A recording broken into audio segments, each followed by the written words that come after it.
Tonga volcano shockwaves spread around the globe.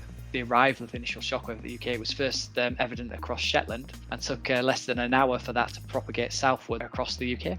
And heavy snow forecast for the Greek islands. We're going to have a blizzard condition from up to the north, even to places in Crete. It's Friday, the 21st of January, and you're listening to Weather Snap from the Met Office. Hello, I'm Clare Nasir, and this is Weather Snap, an insider's guide to the week's weather headlines. A massive volcano eruption followed by a tsunami has caused widespread damage in Tonga. News channels have widely circulated satellite imagery showing the full extent of the destruction.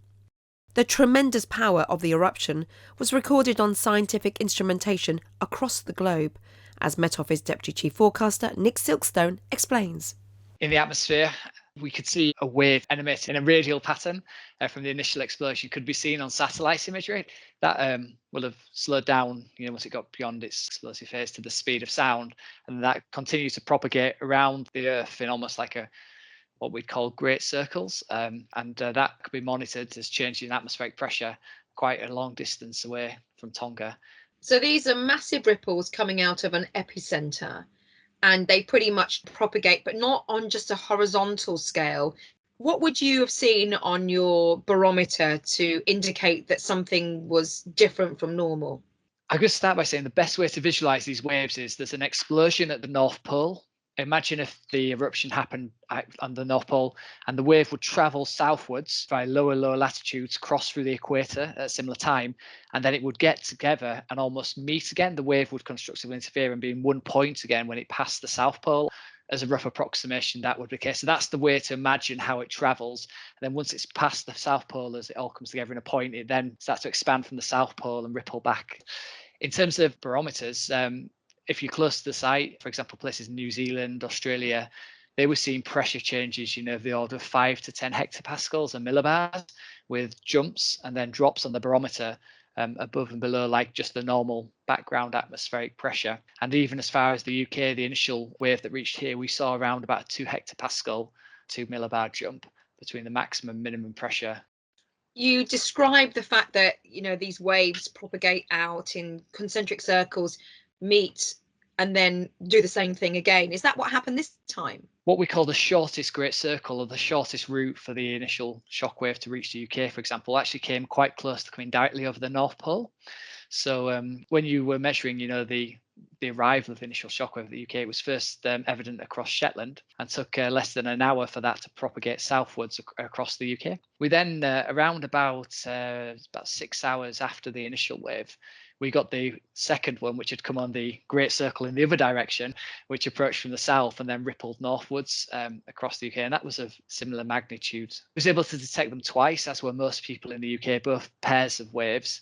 They became more complex on the second round with more interference. For example, travels approximately the speed of sound, but the speed of sound varies with pressure. So the higher you are, the speed of sound is evidently quicker. Temperature and the speed of the ambient wind flow. And that's why, jets that cross the Atlantic in a strong 200 mile an hour jet stream can have a ground speed that would be effectively faster than the speed of sound at ground level.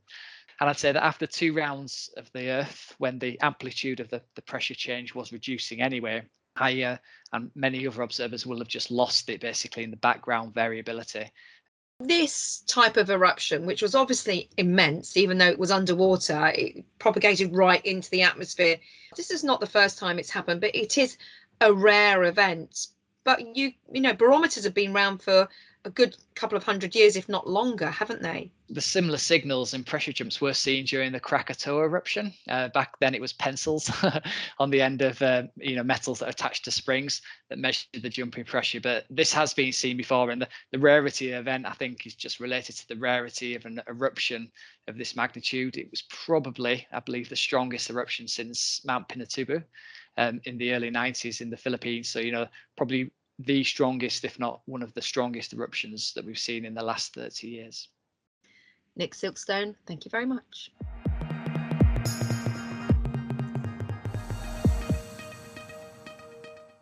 An Analysis of the Tonga event is ongoing, and next week we'll be talking to experts from Australia's Bureau of Meteorology to find out more about the impacts of the eruption and subsequent tsunami.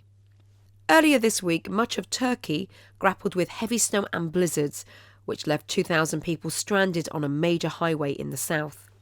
Similar conditions are set to continue this weekend, this time with the threat of heavy snow and icy winds in Greece. To find out more, I spoke to Sakis Arnautoglu, a meteorologist based in Thessaloniki, who talked about the conditions they're expecting and how few people even realise that Greece experiences snow. We just have summer here in Greece, especially in the north, but only for 2, maximum 3 months. Okay, it's very hot, but during the winter time, I mean, you have all this cold weather from the northeast. Many people forget that Thessaloniki, where I live, the city in the north, is the same latitude as New York. And Athens is also the same latitude as Washington. Minimum temperatures can reach even -30 in some places in northwestern part of Greece. It's bad weather at the moment across this part of Greece, and it's extended towards Turkey. And we're talking a lot of snow, aren't we? When you have the northerly winds, then these winds doesn't contain moisture, so the clouds cannot be built easily. When they reach the Aegean Sea, they get more moisture, and we have this lake effect. We call it Aegean effect. So these snow clouds, then they reach the eastern and the southern part of Greece, the mainland and the southern islands, even up to Crete can snow up to 200 or 300 meters above the sea level. This has been going on for quite some time in terms of unsettled weather. You've been really stuck in a pattern, whether it's been stormy and windy and now cold with the risk of snow. It's almost like it's never ending. You're absolutely right. It's like your weather never ending. I mean, you've been having these weather stagnation for weeks now because of the high pressure. And we always have the opposite weather, I would say. When you have a very bad weather, then we have pretty mild, even warm weather. But when you have these high pressure over Great Britain, then the cold can easily reach up to Eastern Mediterranean and Greece. I've noticed on the news, there's been headline news about thousands of people being stranded in Turkey. Obviously, it's the same system, and maybe Turkey has higher elevation. We need to have a combination in Greece, in northern Greece, a low pressure from the west and the cold weather, the cold fronts from the north. So then we have a lot of snow. But northern Turkey is exposed to the Black Sea. This is the lake effect. This is a Black Sea effect. So snow clouds are accumulated and bring a lot of snow in northern Turkey. How have people been affected by this bad weather across northern Greece? They're pretty organized and they know how to deal with it every time. Of course, the main snowfalls are going to be worse over the Aegean. And this is something that you don't get used to very easily if you live on the island during the year, because it's combined with very, very strong winds. They can exceed 90 or 100 kilometers per hour. So we're going to have a blizzard condition from up to the north, even to places in Crete. So this is going to be very difficult because some islands don't have the means to deal with all this stuff. And it's going to snow heavily, not only on Sunday, but there are some models show that these snowfalls are going to persist even during Monday.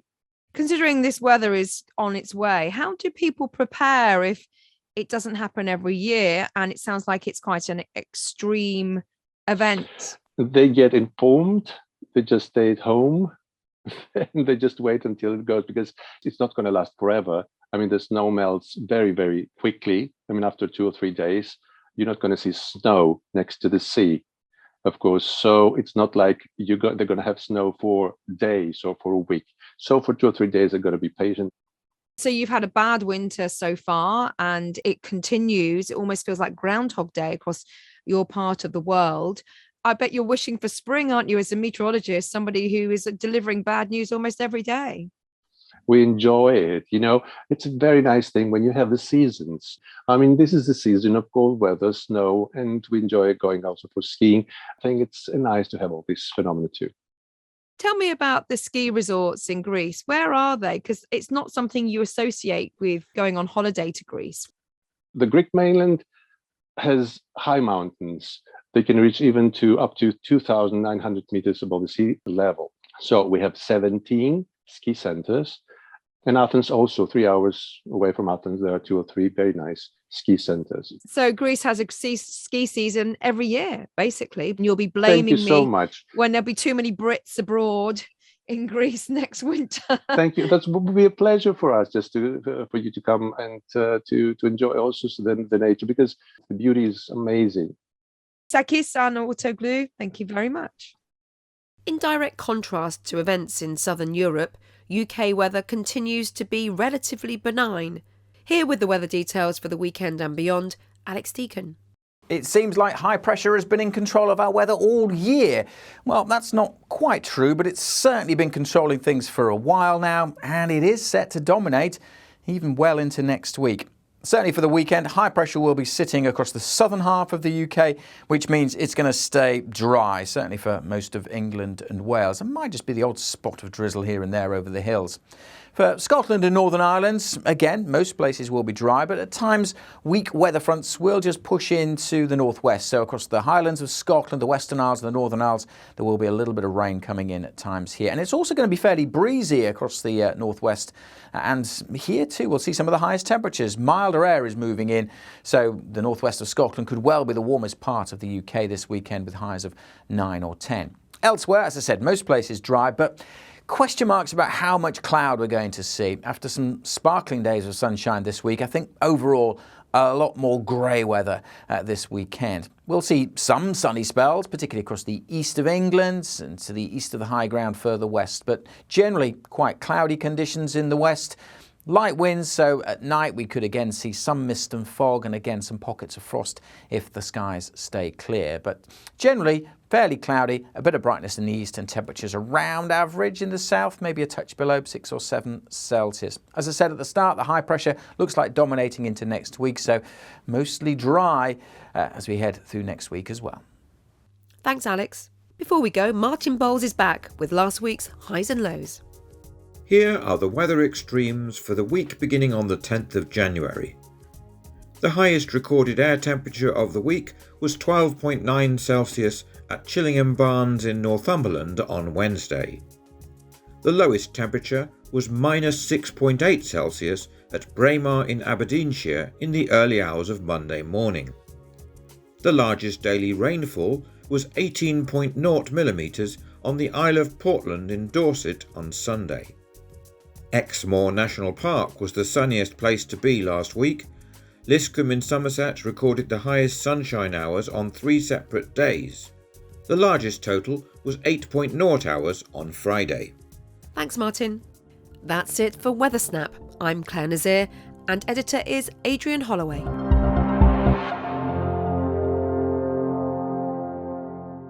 Weather Snap is a podcast by the UK Met Office. For the latest weather conditions where you are, download the Met Office weather app.